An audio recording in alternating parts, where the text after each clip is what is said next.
Now, but what you could want is to learn that and discover it, right? But that's like an ongoing relationship. And what that does is it provides a solution to the problem of you getting what you want and finding out that it wasn't the right thing, right? Because you still want to journey forward. Right. You want to sally forth, so to speak. Right. But you have to do that in ignorance and humility.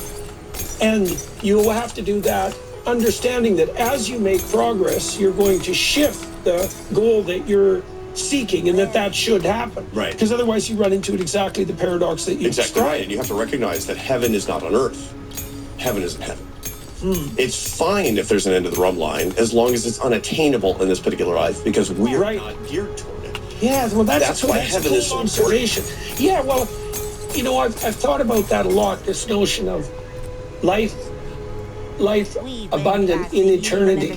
Like that's, we tend to read that concretized and think about that as something like life after death, but that's not what it is. It's, as far as I can tell, it's something like the state that exists when you posit an amorphous, indefinite goal as your ultimate goal, because that imbues everything local with a kind of global significance, right? I'm pursuing the best, and that's how it's manifesting itself in the moment.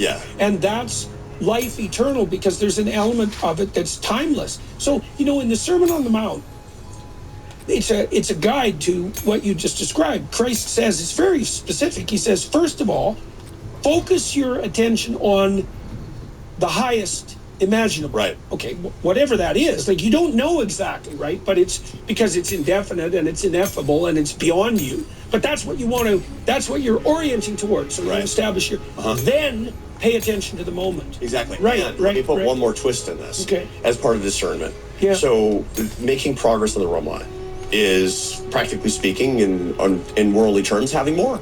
Having more of what? More money, power, pleasure, fame, more family relationships, more prestige, whatever it happens to be. But the real twist is not just having more. Satisfaction that you can actually count on in life is not having more of the things that you want. It's wanting less. Haves divided by wants is a much better model that's both biblical and psychologically robust. And so the goal should be for all of us increasing the numerator, having more with respect to our goals, moving on the rum line, and wanting less, or learning to be so wanting less. My wife just did a talk in Salt Lake City, and what she had focused this talk on was gratitude, and she learned this. She started to practice being grateful when she was dying. It's a very strange time to start practicing being grateful, but one of the things that you can think through when you're in dire straits, this is what happens in the story of Job, by the way, is that, well, imagine everything falls apart for you. Right. Okay, now you could ask yourself, how could I make this worse? And the answer to that is, well, I could be resentful and deceitful and arrogant and unhappy and bitter. Which, by the way, is our psychological baseline. From the Pleistocene, we're evolved toward resentment. We're evolved toward anger and fear, because there's more tissue in the brain devoted to negative affect in the limbic system of the brain, as opposed to positive affect, because it's protective. It keeps you alive. It's like Jordan Peterson exists today because Jordan Peterson's ancestors, starting the Pleistocene, were resentful, and the result of that is that you're evolved to say, you know, first class on United Airlines has really gone downhill, right? As opposed to, I'm getting there safe and fast. And I'm sitting in the front of the plane. I'm going to get off early, and they're going to give me something to eat. It's unbelievable. That's why gratitude is a divine thing. And it's a practice. It's standing up. Can you believe that Good Friday and Easter are just around the corner? These are the most important holidays in Christianity, and Lent is our time to prepare our hearts. Lent is traditionally a time where Christians grow closer to God through prayer, fasting, and giving to others. And guess what? Hallow has created an amazing way to do just that with their Lent Prayer 40 challenge called The Way. Don't worry if you haven't started yet, it's definitely not too late. This challenge helps us remember that Jesus is the way to heaven, showing us that true peace, love, and joy require genuine sacrifice. You'll love this. Mark Wahlberg and Chris Pratt are leading some incredible challenges about sacrifice and surrender. Jonathan Rumi and Sister Miriam James will guide you through these powerful stories and prayer experiences. And Father Mike Schmitz, his Sunday sermons are absolutely spectacular. This is already shaping up to be Hallow's biggest Lent ever, with thousands of people from all over the world joining joining together in prayer. Here's the best part. You can get 3 months completely free when you sign up at hallow.com/Jordan. That covers the entire Lent challenge. Once you join, you'll discover a huge catalog of guided prayers, meditations, music, and so much more, all designed to help you grow closer to God and find the peace that we're all looking for. So download the Hallow app today and jump into the Lent Prayer 40 challenge. Your spirit will thank you. Your limbic system is managing your affective evolved state, so it doesn't manage you. Right. So the presumption would be exactly that, is that the default attitude, the default untrained attitude, is likely to be overwhelmed by negative emotion and resentful. Right. But that isn't isn't fate. You can train yourself out of that, and part of the way you do that, and I saw her do this when she was dying, which was really quite something to see. She decided, as an act of will, to focus on what she was grateful for and to become an expert at that, right? And that isn't the sort of expertise that modern people tend to think about when they think about expertise, right? Because they think of something like propositional knowledge rather than attitude. But it's definitely the case that you can cultivate, what traditional European Christians, for example, knew that you could cultivate virtue. And that's a very specific phrase. Right. It's like cultivation is practice. Yes, absolutely. Okay. Now, this discernment idea... By the way, one thing. Yeah. When your wife was giving that talk on gratitude in the room next door at the same conference as Salt Lake City, my wife was giving a talk on forgiveness, which is also adapted, which is also standing up to the limits. Right. See, our wives, who are godly Catholic women, woe be unto them being married to us. Imagine this. Yeah, no, I don't like leading us in paths of righteousness. Yeah. It's a beautiful parallel. So, discernment, that's an archaic phraseology, discernment. Yes. And that wasn't something that I saw psychologists study when I was in the thick of the research enterprise. And so, why discernment specific? Like, why discernment? Why that terminology? Why happiness? Why did those things, and how was that related? How was your pursuit of those as an intellectual enterprise associated with that pilgrimage that you took? So discernment comes from a very strong view of the existence and essence dichotomy. So philosophically, we've been going back and forth forever. What precedes what, essence or existence? Of course, in the 19th and 20th century, Sartre and all of the existentialists would say that existence precedes essence. You're born without a meaning. Meaning in life doesn't exist until you discover it until you create it. That's what Sartre said. The ethical life is one in which you have to create your sense of meaning. Right. The Christian Nietzsche's life, presumption as well. Exactly right. Yeah. Well, actually, Nietzsche was stronger. Nietzsche said that there is no essence, so stop looking, for all intents and purposes. It's like, stop wasting your time, for Pete's sake, because actually trying to create this illusion of meaning, this illusion of essence, you're feeding into this global kind of delusion that people have. Now, the ancient Greeks, which of course led to, and the Hebrew tradition leading to the Christian tradition, is no. Essence precedes existence. And that means your job in life is to discover your essence. To discern. To discover, and that's discernment. Okay. And that's what I believe. Okay, that's it seems to me that in the story in the Genesis account, God basically tells Adam and Eve that they have unlimited freedom in the garden except for one thing. Right. And I think it's associated with this idea of discernment, because they're not supposed to eat of the fruit of the tree of knowledge of good and evil, which I believe means they're not to make the presumption that they can establish the fundamental axioms of the moral order. Right. They have to discern it. They have to find their way. Right. But that way is implicit in being and reflective of its substructure, something like that. There is truth. There is rightness. Yes. There are things that actually exist. It isn't all subjective. Edmund Husserl, in phenomenology, talks about the essence of reality is what you perceive. That's the beginning of the problem. Right there, that's the beginning of the problem. We believe, you and I believe, I think that you and I would agree that there is an underlying reality, and the adventure of life is figuring it out. Yes. And so that I want to align my perception with reality. That's my goal in life. Well, I think that's also a good definition and that's of mental health. Okay, fine. I understand. Yeah. So, how did you then come to the conclusion that there was an implicit or an implicate order, and that the goal was discernment rather than, because the typical intellectual, the typical Luciferian intellectual, is going to make the presumption that there is no moral order, but that it can be imposed, particularly by a powerful intellect. Right. And that is the Luciferian temptation, and it tends to go very badly wrong. But I'm very curious about why it was that you took the alternative pathway. Like, what clued you into the fact that, well, misery can do it if you're wise, but what clued you into the fact that there was an implicate order and that the goal was discernment? I got lucky. I think I got lucky. My father was a mathematician.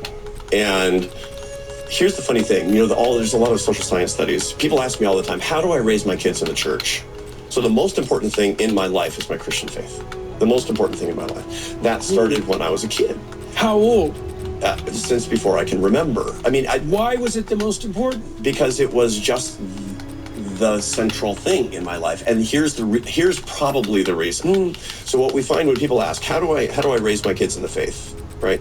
The answer is have them see the most powerful physical person in their life worshiping. It doesn't matter what you say. You know this about because your dad, your father, like me. It does not matter what you say. All that matters is what they see. Because that's how they receive information. And there's lots and lots of well, that indicates the status hierarchy in a very concrete manner. Exactly right. And my father, who was a scientist, he had a PhD in biostatistics. He was a mathematician by background, and what he taught as a university professor. He was a proud man. He would have been on his knees in front of no other man. But on Sundays, he was on his knees. And that had a huge impact on the little guy. That had a huge impact on me. So you respected your father. There was something bigger than I thought my dad was so powerful that he could lift the house. Right. He was a math professor. He could not. Right. And I saw my father on his knees. And that had this impact. Now, maybe I have the God gene.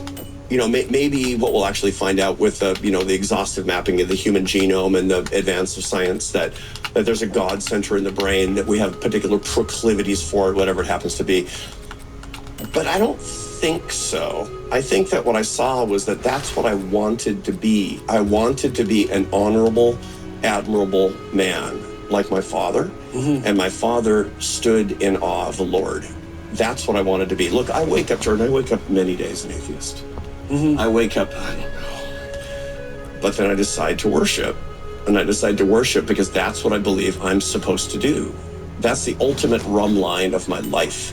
And behavioral science notwithstanding, that ultimately is the truth that I have to follow, because that's the truth that I believe is most meritorious. Well, I actually think that we've probably got this relatively well modeled on the neuroscientific front. It's not completely compiled yet, but like proximal goals are nested in distal goals, and distal goals are nested in still further distal goals, and some of those are explicit, but then they fade off into implicit, and they're nested in higher order implicit goals, all the way up to the unspeakable, the ineffable. Like one of the ways that I've been trying to conceptualize conscience.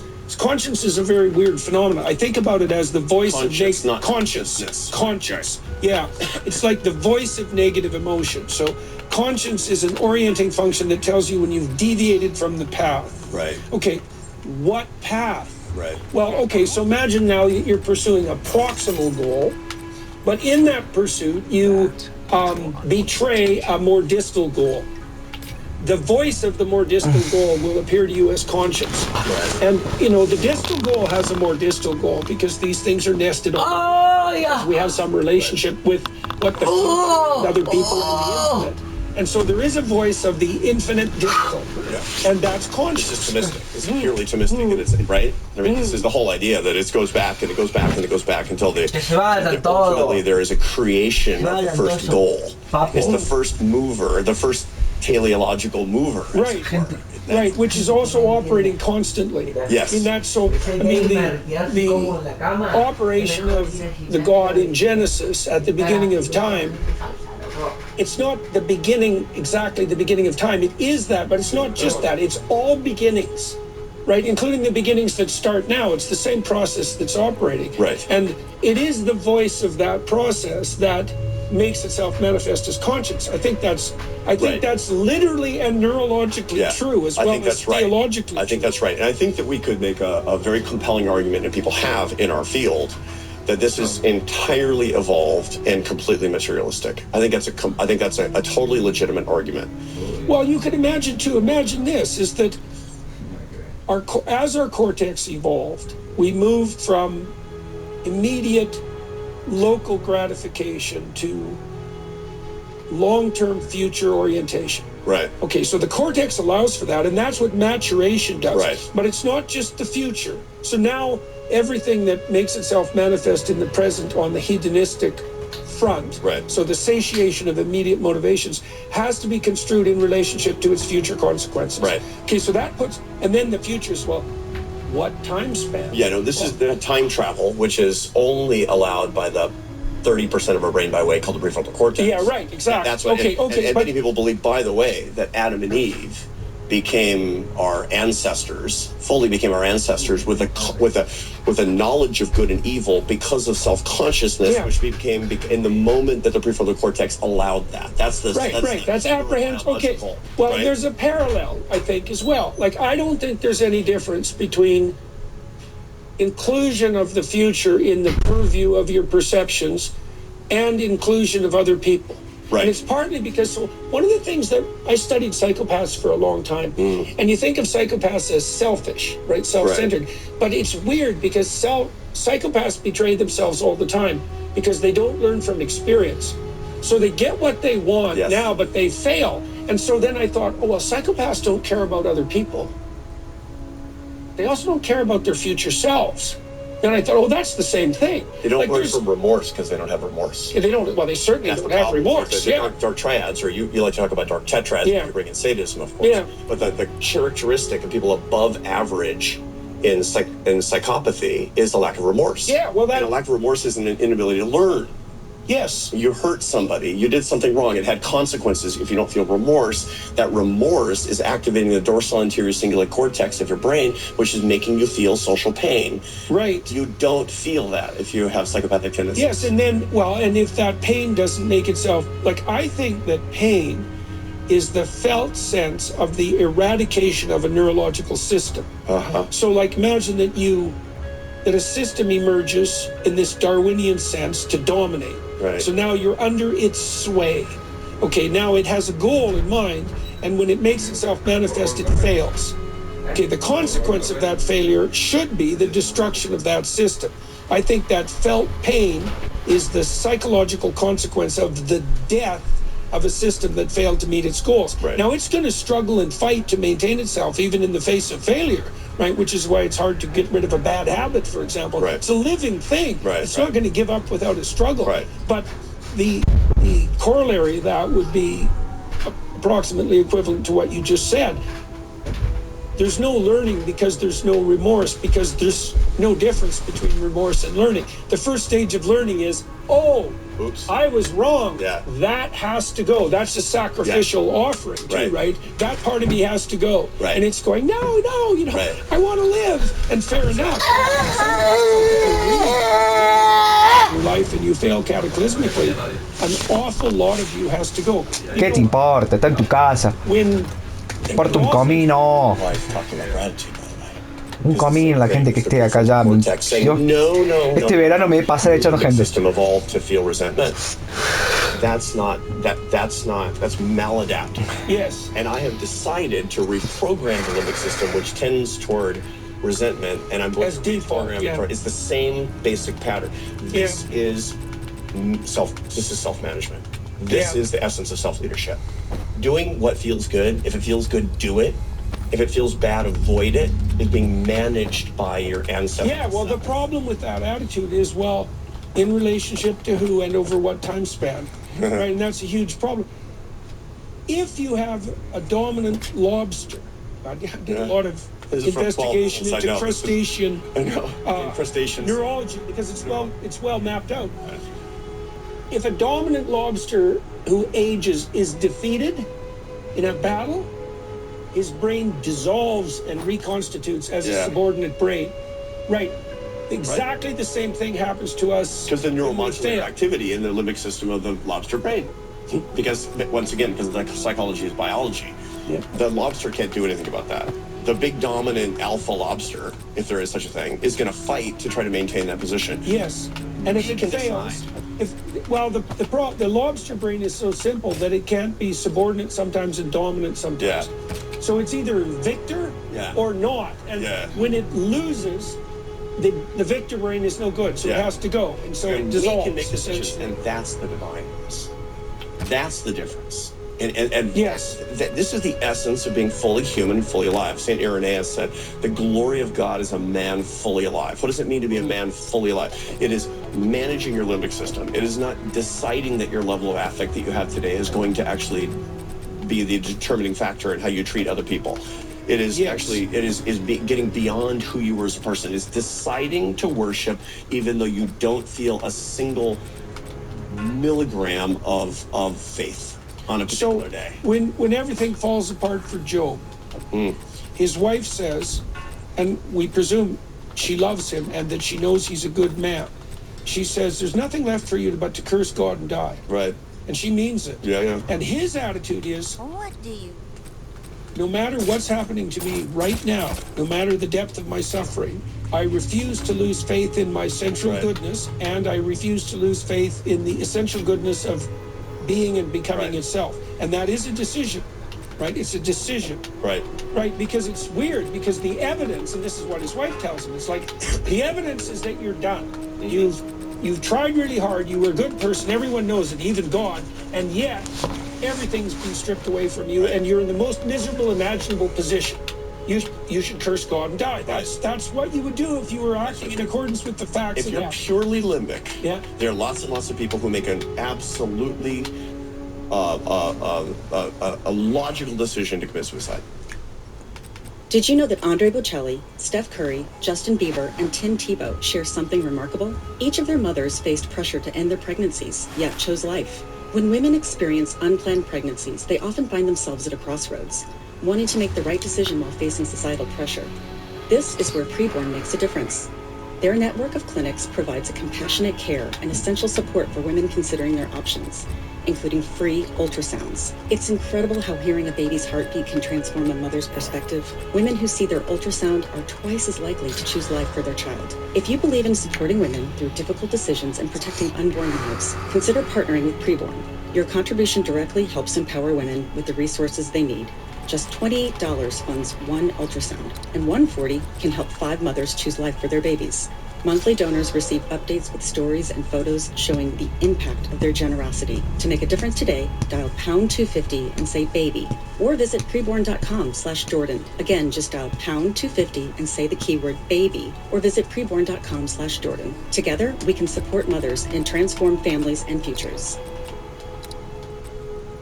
If they're purely limbic. However, the divine in us, the divine console that allows us to manage our ancestral, our less evolved selves. Default self. It's the bumper of tissue behind your forehead called the prefrontal cortex, which is a miracle. My dog Chucho can't do that. He can't time travel. He can't manage his emotions. The essence of being fully alive is doing exactly that. This is the message that we can give to all these young people today who are so desperate. They don't have to live like Jordan Peterson and Arthur Brooks. They don't have to go, suffer through a PhD. They don't have to become behavioral scientists. They have to learn to manage themselves. They have to put their prefrontal cortex in charge of their limbic systems. That's what, and that takes practice, and that takes commitment, and that takes good relationships that will actually bring that along. It's interesting because the best indicator of somebody being able to manage in a man, his limbic system, is a good partner. Job's wife is the one who says, curse God and die, right? Interestingly, chapter 38 of Job is where he puts God in the dock. And he says, all right, everybody told me to, curse you and die, and all this bad stuff. So what gives? I'm a righteous man, what gives? And then God actually turns it around and says, What do you know? Yeah, You're right. so smart. Yeah. Where were you when I created the stars in the sky? Yeah, the whole story is not evident to you. Yeah, and exactly. Job right. accepts that. He And says, that's look, I can take solace in my ignorance. Exactly right. Yeah, which is very useful. To take solace, because your ignorance is infinite. Yeah. There's a lot of place for solace in that. Self-management is the essence of, well, humility requires self-management too. We're not evolved to be humble. Yes. We're evolved as tribal society.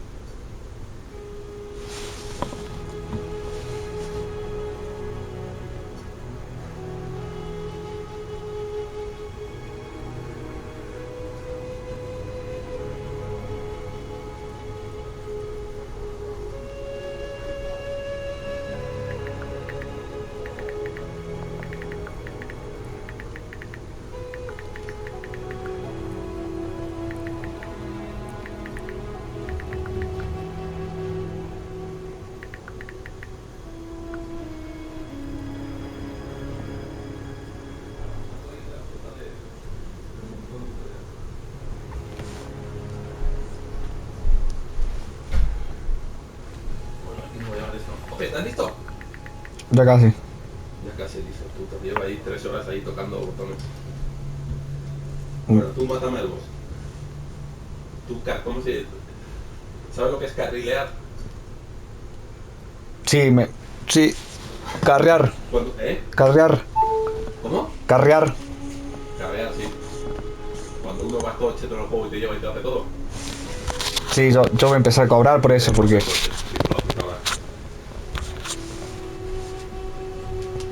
Sí, gratis no.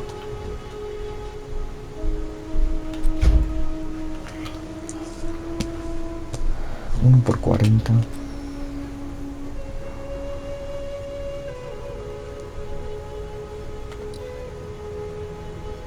Ya me entiendo.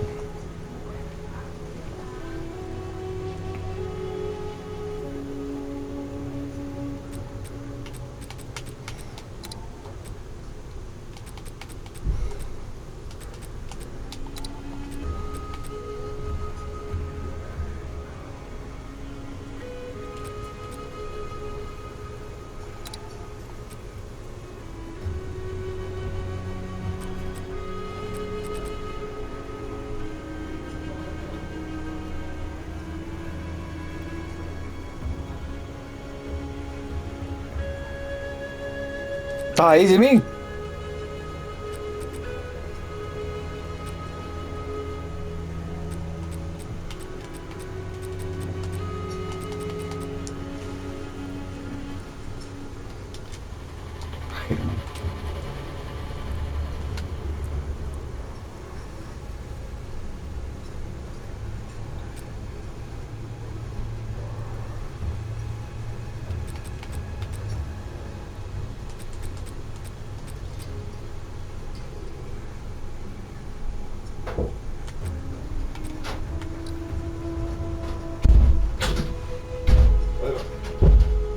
¡Opi! Ope, ya estoy, no paro de morir, tío. No sé qué verlas me pasa. Y bueno, boludo. Pero luego los jefes no muero. Yo creo que es algo que tienen estos que me hace... ¿Sabes qué creo que pasa? Que estos hacen electricidad y yo hago electricidad. Entonces no les hago mucho daño, entonces me acaban matando.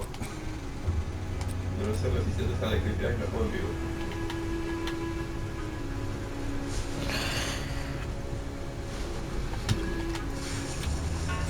Para mí, fíjate vos, boludo. Yo si querés que te carree y que yo esté en tus órdenes y que haga lo que vos hagas y que me presione, ya te voy a empezar a cobrar unas botitas naranjas. Dame cositas naranjas y yo te carreo. No tengo... ¿Vos viste que cuando las cambias, las desencantás a las cosas naranjas? Sí. Te da... a ver, ¿cómo se llama esta mierda? Te da la esquirla. Que la esquirla va juntando y te da la mierda. Tengo una para corromper no sé qué, pero es que me da miedo corromper algo y que se me joda. Porque no tengo repuesto, ¿entiendes? Generalmente se te jode, ¿eh? No tengo repuesto. La mayoría de las veces se te jode. Te tira algo de mierda y ya está. Tenés... Yo estoy acá, vos venís, a ver. Sí. Bueno, espera, si estamos en la misma. Claro, búscame a mí vos. Va. Vamos, mueve el culo. Bueno, pues invítame tú. No puedo buscarte. O sea, si no estamos en la ¿Qué misma, pa- no puedo buscarte, cabrón.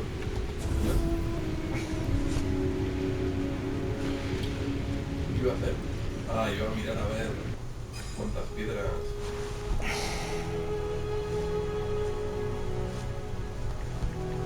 ¿Qué pasó con las piedras del quality?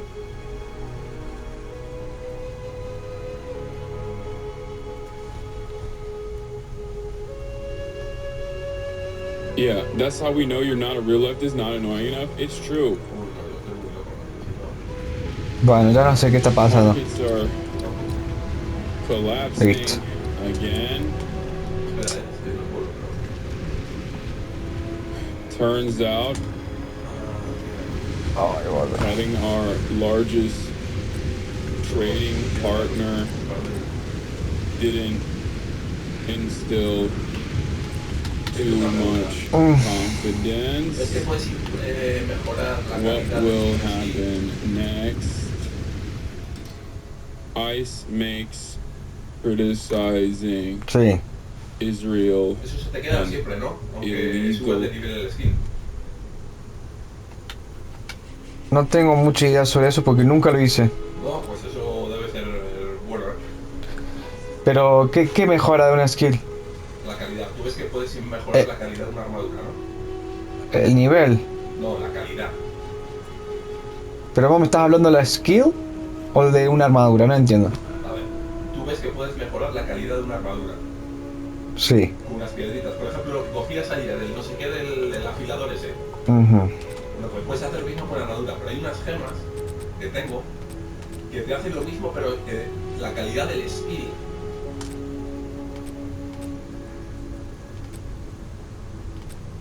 Bueno, déjalo. Uy, yo con qué hice, yo con qué hice todo eso. Sí, es verdad. El prisma. Eso, tengo 6 de esas. No sé si usarlas o esperar.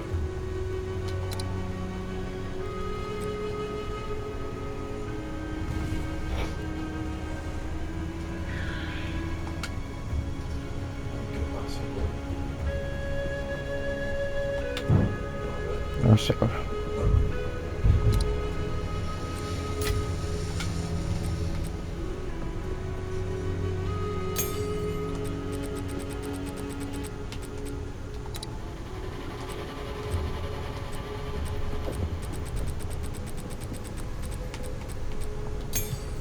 Y tenés que tener la habilidad, la tenés que tener en tu inventario. Sí, eso lo sé. Lo que me refiero es, Entonces, imagínate, mejoro... ¿cuál es la pregunta? Más no entiendo. Imagínate, pero pongo un ejemplo. Rayo de hielo, ¿no? Mejoro la calidad, pero tengo la gema a nivel 11. Cuando pase a nivel 12, ¿se mantiene la calidad? Imagino, ¿no? Sí. Esta piedra ahora ya la perdí. Ahora la tengo.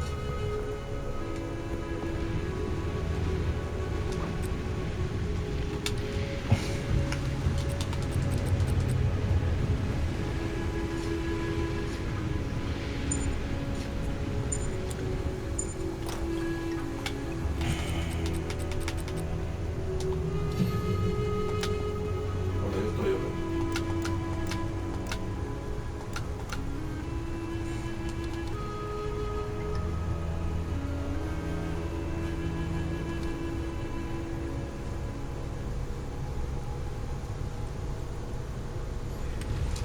Claro, ya tengo activada, man.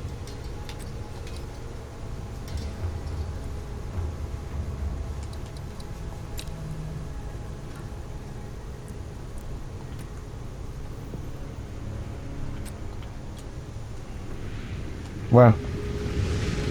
¿Y ahora? ¿Qué hago? Ya está, voy a... Ah, acá estás.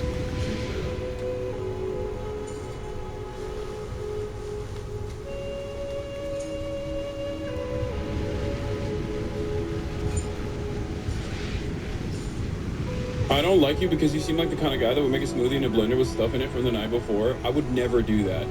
That was so...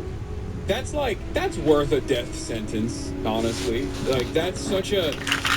I'm not gonna say nothing, but that's such a crazy L. You know what I mean? What are you doing at that point? No spoilers, but I'm just saying, if you were to go to the kitchen and there's a blender in the kitchen with shit in it already, and you just like dump something into it and go, all right, like, what are you doing? What are you doing at that point? You know, it's just natural selection running its course. You were not. You were not gonna make it. Have you seen the DSA TikTokers recruiting pack? Life after you join your uni, you get fair compensation for your labor. I like this. Stud. Average Eagles fan protein shake. Let's go, motherfucker. ¿Esto qué hace? Sangrado, ¿no? He wanted to taste of the pina colada because he wasn't allowed to have one. That's so stupid. No, I'm sorry. That's dumb as hell.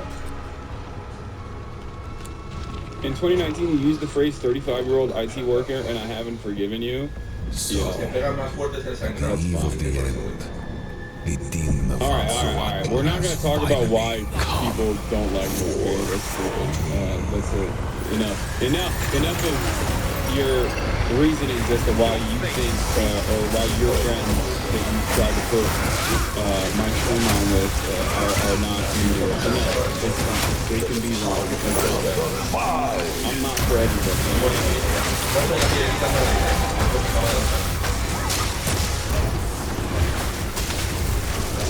Thought his brother just made a protein shake? No, there's no... That doesn't make sense. That still doesn't... That's still inappropriate.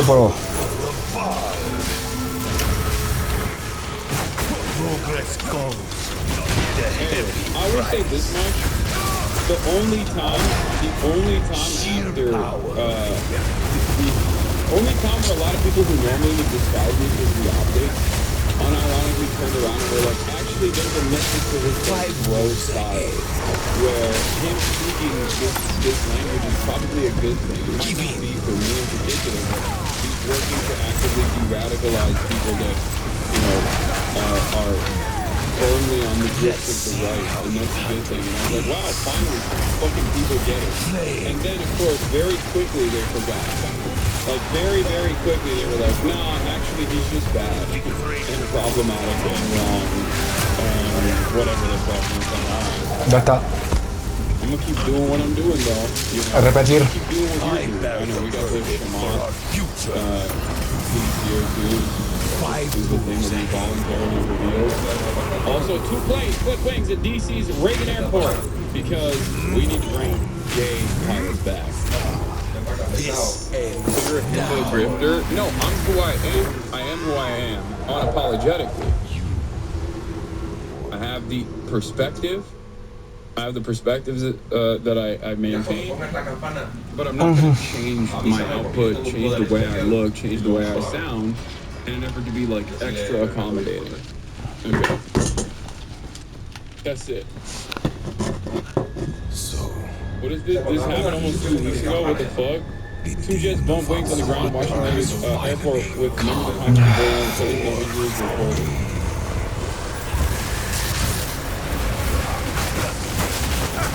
Campana.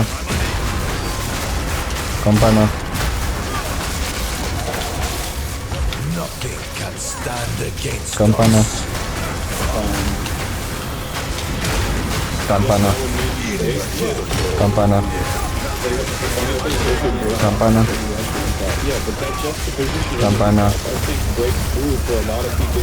Va a explotar esto.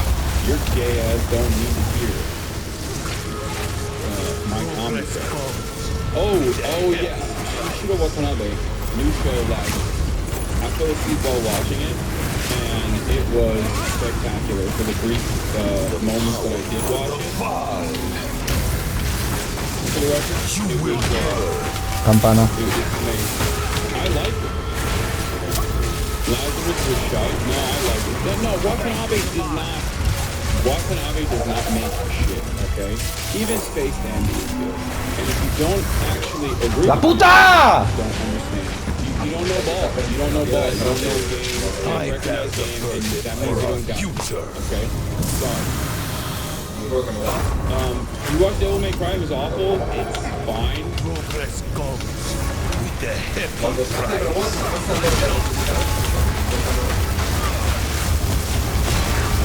Y voy a morir todas las veces que sea, man. Tampoco me vuelve loco, boludo. Puta madre. Which everybody knows is the best anime of all time. Alright. Even falls to Paris, barring some strange O sea, es muy fácil, man. Yo pasé esta mierda con la bruja, boludo. The president of the European Commission said the pause is, quote, an important step towards stabilizing the global economy. European markets all solidly higher this morning. I agree in there. Let's get right to CNN's Bourse live in Paris. And you know, the EU is basically taking a little bit of a victory lap, saying this is what happens when we stick together. I've been preparing for you for years. That's right, and hoping to stay unified. And what's most interesting about their response to this 90-day pause, John, is not just that they're pausing what they were planning to do with regards to the reciprocal tariffs, but they're also stopping the rest of their responses. So, for instance, American tariffs on steel and aluminum of 25% remain on their Canadian companies. European leaders yesterday, on their response to that, they decided to slow rolling out that return. You're not a radical feminist. That's what bothers me. It's not even a radical trans feminist to be lesbian, but I don't even know where he stands on actual things. I cannot allow you to interfere. Yeah, this is what I mean, guys. I've been preparing This for is you literally for what I mean. years. This is what I'm talking about. Which is that, no, I cannot there's a let limit my efforts be in vain. to my output. I've had There's a enough limit of to you. my burning. There's a limit here. And that limit is, you know, be nice to women. Existence is merely If you're, energy. I think I'm gonna be, I don't know, with like dwarfing thought, then, you know, I don't know. It's probably not gonna work. The destruction of Axolotl You and SPD are cutting social benefits as you predicted? No. I cannot allow you to interfere. Your take about auto ATP is still bad? What? No, my take about ATP is not bad because you 100% agree with my take on it. You're just too stupid to fucking recognize what I just said. And you immediately heard me say it's okay to put bad concepts. These human beings are bad and wrong in movies. But you didn't understand what I was saying. And you just lasered in on one side of that fucking commentary and immediately started dialing it up to 11. I'm not saying this is an appropriate thought. I'm simply saying inappropriate and wrong and reactionary thought should still very much be placed in fucking works, in normal works of art, because they're a part of the human condition. Having said that, Mike White's placement of Cannot let my efforts be in vain. rhetoric was clearly from a reactionary perspective, where he tried to intellectualize a transphobic opinion. Oh, I'm a bad boy. Look at what I know. That's it. I will crush you. That's all I'm stating. So it was a shallow analysis from an outsider. Okay? Existence is Well, merely most people don't even know what the fuck I'm talking about. There you go. Shut up. self-destruction. This is not over yet. It's crazy to hear normies talk about ATP transfers of barely doing 4 times brain harm. I know. That's why it's so like, Let's see you survive this. The end of the world is nigh. It's just outdated, old school, fucking neo-Nazi created Existence is merely energy. initial transmission business like Kenneth and James. That's what it is. The destruction of Axolotl will be repaid 1,000-fold. let's keep going. We're talking about fucking EU and terror. The parts in which we remain on the earth. For now, Europeans are Mata. holding back. So You think you can run? Abajo él. They've really stopped all of the measures, both the ones they were doing and the ones they were considering for now. And listen to what it's I will burn you alive. Reverse the polarity. Trade war. Everybody loses. For this, the measure announced by the US administration, pending review of the exact details, seems like an open door for negotiation, Let me show and as you such what to an agreement true between intellect countries. looks like. So Europeans hopeful that negotiations can be reached, that negotiations can begin on all of these matters, but they also explain that they're going to continue to work together to look at very firm measures on both the automobile tariffs and the so-called reciprocals, so that if in 90 days, when that period comes to an end, should the American ones kick in, the Europeans should be ready to respond, and to respond very harshly, as we discussed yesterday. But for now, very much looking to see whether this could. Yeah, EU and China were looking at setting minimum price on electric vehicles. So this was a major problem that, if you recall, I talked about quite extensively. Ursula von der Leyen was, a year ago, complaining about how China was stealing Europe's lunch money with their incredibly cheap, incredibly affordable, very competitive electric vehicles. And if left unchecked, that the entire European manufacturing would fall apart because people would simply go and purchase Chinese vehicles because it's impossible for a European market to compete with the affordable, accessible, and also good quality Chinese vehicles that are out there, readily available. Donald Trump, of course, in this major five-head move, blowing up international trade, has made the European Union reconsider their position and also even forced China's hand to basically raise its prices for its electric vehicles so that it doesn't outcompete the European market too much. So this is one of those moments where I think the EU is playing ball. They're playing ball with China a little bit. EU Trade Chief Sefcovic, Chinese Commerce Minister Wang have agreed to look into setting minimum prices rather than duties for China made EV imports. Commission spokesperson said. I did not think that they would do this. I will admit, and I still don't think that they're going to follow through on this. I think potentially this is a move by the European Union to show America that they are not afraid of China in an effort to bring America back to the table. I can't give up. And reconsider my people. the way that it's treating the EU. I would be shocked if the European Union was like, actually, we're not afraid of Chinese-style governance. We like what we're doing, and we want to do it ourselves as well. That would be shocking, because that would undermine American hegemony in spectacular fashion. I cannot let my efforts be in vain. The beginning of the Destruction at Atsuwate will be repaid 1,000-fold. Roosevelt in Paris today. Thanks so much for being here. Something weird I think he's in love. led to an historic surge on Wall Street yesterday. U.S. markets, though, right now, let's take a look. Whoops, I'm going to go this direction. They are not in surge territory, if you will. People are down across the board. The White House is spinning this as all a kind of big win in front of a grand strategy by President Trump. Others, though, are saying that both came to backtrack.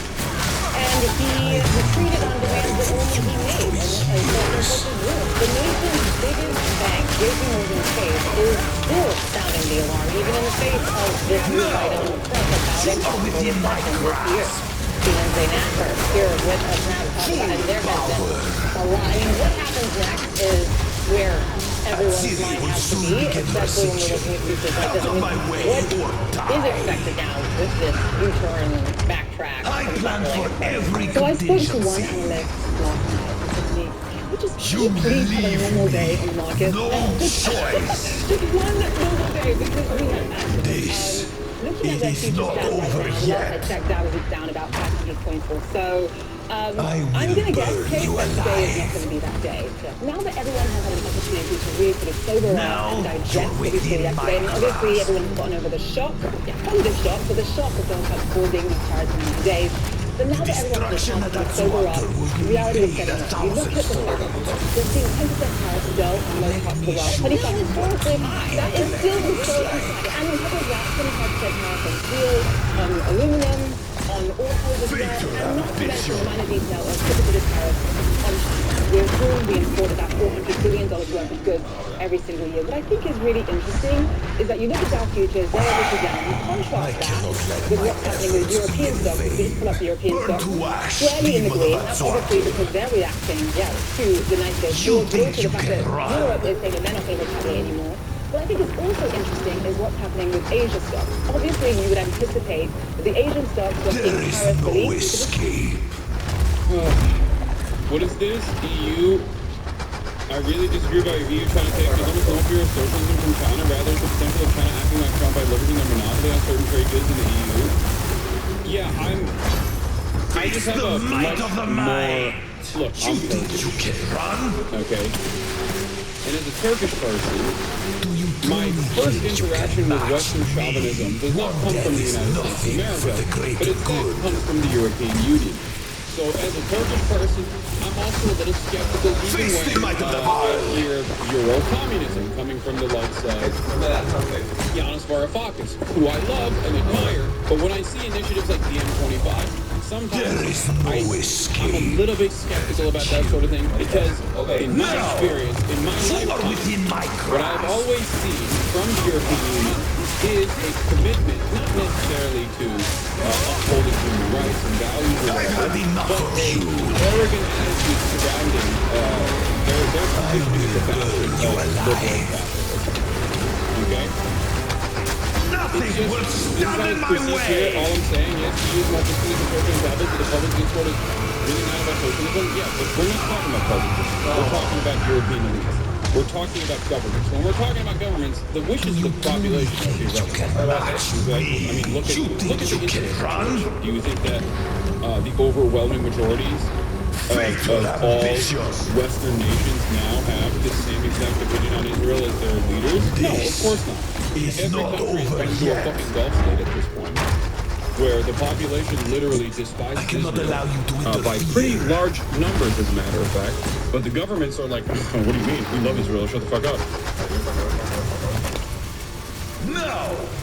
You are within my grasp. So, for me, I think I'm saying that I have a little bit of resentment, for sure, that clouds my judgment from time to time. But I also have, I will always maintain a healthy level of skepticism against European leadership because at the end of the day, the European Union is a vehicle for capitalism. It is. That's what it is. That's what the European Union is there to do. And so I think that when push comes to shove, I still believe that European leadership will not decouple from the United States of America and find themselves in the hands of China. Because if China became the hegemonic power, then European capital would be undermined in that process because they would have to restructure their own internal governance to reflect Chinese values or the Chinese economic order. They would have to, can you imagine every European country behaving like China, having command economies? I mean, that would be amazing. I would love that. I'm just saying that probably wouldn't happen.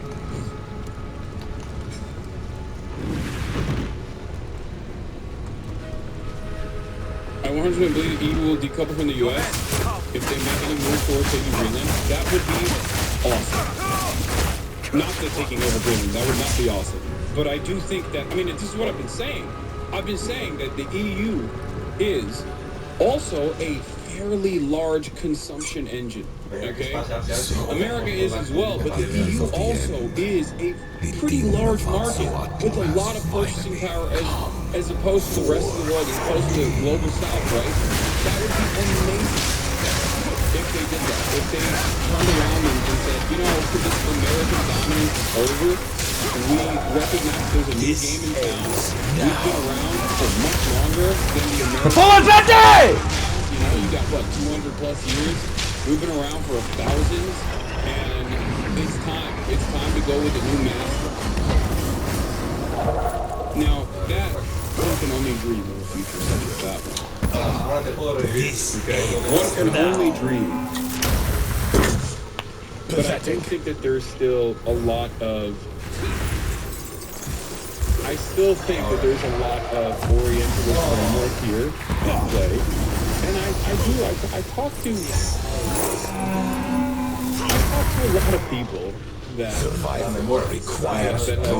are not American.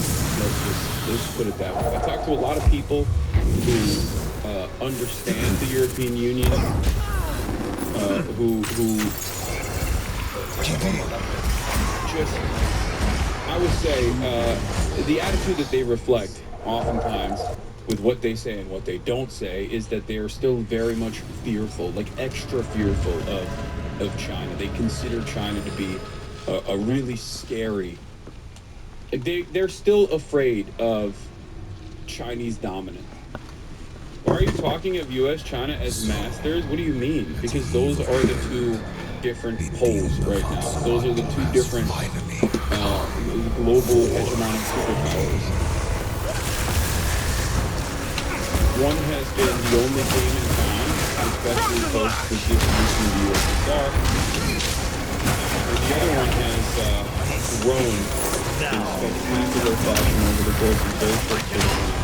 They don't remind me, you don't know anything about the stock market staying in Orlando, bro. I mean, it's true. I still maintain the position that the stock market is gambling, and also money is fake, value is so made up, especially with our global financialized economy. I mean, and I use the example of the fake news that caused the market to rebound for and recover $4 trillion in value over the course of an hour, only to have it evaporate once again as the perfect distillation of my argument.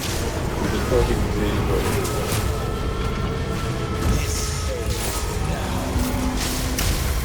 I do really believe it. I mean, I said this before, it's like, cryptocurrencies is like playing roulette with a blindfold on, versus the stock market is like playing blackjack, where the odds are higher the odds are higher, but it's still not in your favor. And also on top of that, there's still the element of justify the need. It wasn't big, it was just weak early, and Trump didn't take that. I think that was something that they were presenting, and it was a brief... no es tuyo. I forget who it was, but one of Trump's guys went on Fox News and said, yeah, no, Trump is going to do what he's going to do. And then everyone was like, oh, that's enough for us, yes. And then they just kind of went along with it. But my point is, my point is, the very fact that, like, that can create trillions of dollars worth of value instantly, and then only have it like evaporate. That in and of itself is like, it doesn't give me a lot of confidence in the stability of the stock market. I think if this was, this isn't to say that there wasn't a time and place where like the stock market was entirely speculative. That's not what at all. I think it's just like the heavily financialized global economy is turning into this thing that operates on confidence. There's still fundamentals behind it, for sure.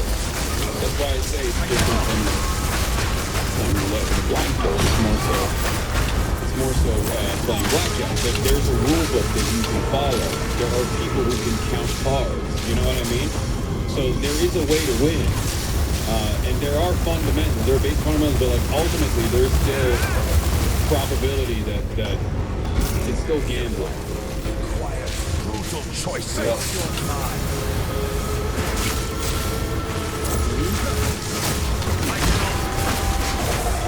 Motherfuckers, free market has questions on the time and the friends and thoughts questions. What? Sacrifice. We're rather to both sides of the fight. Stop sending me the new No Way, No How Banger gamer. So I'm not gonna watch it right now. This ends now. Club Asia as well. Asian sector of power belief presented Nikkei up about 9%. But hey, check this out. Even the Shanghai Composite, right? Chinese stock also rallied despite the 125% tariff increase. And that indicates to me that Chinese investors saw what Donald Trump did yesterday and are thinking to themselves, well, look, this kind of indicates